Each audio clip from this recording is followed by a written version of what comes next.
Dami kong kilala na nagsimula as a freelancer bilang isang real estate virtual assistant. Bukod kasi sa napaka-common ng task at madaling makapasok sa industry na to, pwede mo tong panimula kahit galing ka pa sa zero experience. That is because bilang isang real estate virtual assistant, pwede mong i-apply dito ang iyong administrative skills, creative skills, support, at kahit na rin sales. So halimbawa galing ka sa BPO, pwede kang pumasok as a real estate virtual assistant bilang isang appointment setter or cold caller or customer support. Kung ikaw naman ay creatives, pwede mong i-offer ang iyong service as a social media manager or marketing manager for real estate businesses. At kung galing ka sa corporate job, pwede mong i-apply yung iyong natutunan sa dati mong hanap buhay bilang isang transaction coordinator. Isa rin ng real estate business sa mga flexible na negosyo. Meaning, may recession or wala, nakaka-adapt ang negosyo na to. Kaya marami ring businessmen ang naghahanap ng tulong mula sa mga independent contractor or virtual assistant para makapag-focus sila sa negosyo nila. May iba't ibang departamento rin ng isang real estate business. Kaya malaki yung potential mo na mapapunta sa kung saan man babagay or fit sa skill set na meron ka. If you guys wanna learn how to start working from home as a real estate virtual assistant, then I might be able to help you out. Hi, my name is Mary and I've been working as a real estate virtual assistant since 2011. We offer a class for only 499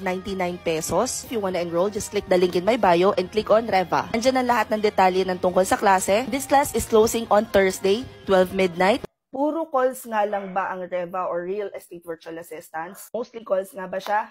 No. Depende kung saan ka mapapalagay na role. May mga roles doon na hybrid, may roles na non-voice, may roles na pure voice naman. But, kapag papasok ka pa lang sa real estate virtual assistants or bilang Reva, ang pinakang mabilis, lalo na kung may BPO experience ka, mamaniin mo na to. Pag nakapasok ka as an appointment setter for real estate, napakadali niya. Kasi meron kang script, meron ka ng system na gagamitin pantawag, magdadial ka lang, babasahin mo yung script, isisend mo yung appointment. I mentioned this sa other video ko na mostly mga 500 plus dials per day, pero nakakausap mo doon 20 to 30. And siguro masiset mo doon na appointment 3 or 4. Pero, the thing about it is, kapag nag-start ka na as an appointment setter or cold caller, isang real estate company, magagamay mo ng unti-unti kung paano sagutin yung mga concerns ng mga prospects or leads. And ano siya, progressive siya. So halimbawa, 6 months ka na nagtatawag for real estate, medyo may idea ka na how things work, pwede ka nang mag-work as general virtual assistant, which is a hybrid position. You don't necessarily have to be making phone calls 8 hours per day. Merong 4 hours mag-a-admin ka, or 2 hours mag-gaganito ka, like 2 hours social media, ganyan. Pwede yun. Pwede ka din mag-apply ng bilang lead generator. Ngayon, si lead generator naman, ito yung nagsisend ng text blast using yung system na ginagamit ng client. Pwede din naman na ikaw ay transaction coordinator, which is nag-aasikaso ng mga kontrata. Pwedeng ikaw ay digital marketing nila, pairs coordinator, offers coordinator. May maraming posisyon ang real estate virtual assistants na hindi lang masyadong lagay sa mga social media platforms na kagaya ng TikTok, hindi siya na-discuss. If you're already working as a real estate virtual assistant and you're doing appointment setting at gusto mo na mag-non-voice, pero hirap kang mag-transition, you can either try working as a general virtual assistant for Reva, and then you can also try doing offers coordinator. Si offers coordinator, eto yung parang ikaw yung nag-aasikaso ng lahat ng papasok na offer for properties na binebenta ng client mo. Or ikaw yung magsisend ng offer doon sa mga real estate agents na nag-post nung trying to make it sound as simple as possible. Di ba pag may bentahan ng bahay, sa kanila kasi, dito sa atin pwedeng abutan ng cash eh. Doon hindi. Talagang required sila na meron silang agent. Ngayon, merong seller's agent, may buyer's agent. Kapag napapunta ka sa buyer's agent, ang offers coordinator, ikaw yung magsisend ng parang proposal or offer dun sa seller's agent. So, kayo yung maghahagel. Merong paghahagel na nagaganap. Minsan naman, pag gusto nila kagad yung offer, contract kagad. Pasa kagad yung work sa transaction coordinator. Pwede din na mag-work ka as repairs coordinator. Repairs coordinator naman guys, ito yung halimbawa, na-acquire ko na, ako si agent, na-acquire ko na yung property.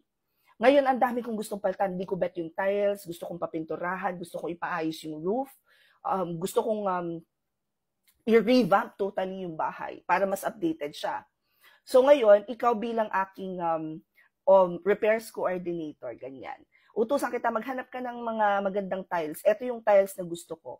Or kailangan nating palitan yung dishwasher dito. Or hindi ko masyadong gusto yung kulay ng garahe. So, may sira yung bubong nitong garahe nito. Ihanap mo ako ng ganito. So, yun yung nangyayari.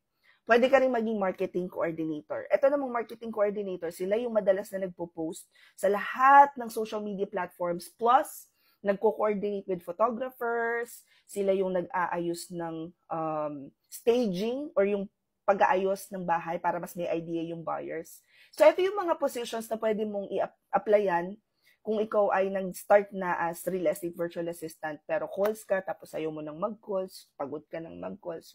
Yeah. Suggestion lang naman. Again, different companies, different businesses have different requirements, and I highly recommend na i-explore mo yung ibang positions.